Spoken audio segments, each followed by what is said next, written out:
C'est la loi Grenelle numéro 2 de juillet 2010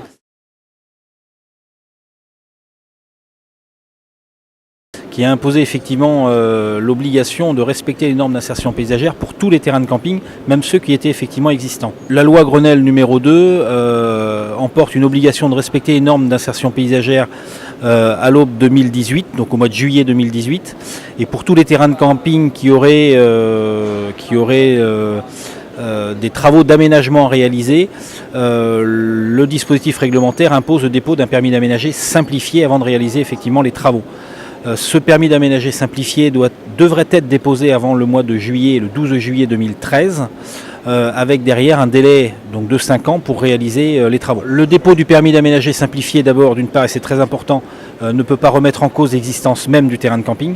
En revanche, il est certain, et le dispositif législatif le prévoit, que le terrain de camping qui ne respecterait pas les normes d'insertion paysagère au mois de juillet 2018 pourrait faire l'objet d'abord d'une mise en demeure par le maire de la commune d'exécuter les travaux, mais également la possibilité de fermer administrativement le terrain de camping tant que les travaux ne sont pas réalisés. L'autre problématique que l'on a, c'est que d'un département à un autre, on va avoir des doctrines différentes.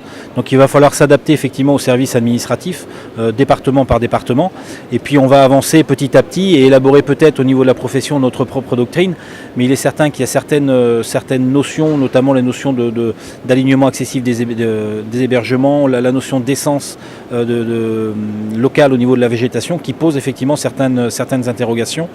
Mais on va essayer d'avancer effectivement petit à petit pour aiguiller les exploitants et trouver les bonnes solutions. On aura indéniablement des difficultés, notamment pour les terrains de camping qui sont en site sensible, ceux qui sont en site classé, ceux qui sont en bordure du littoral, notamment dans la bande littorale des 100 mètres.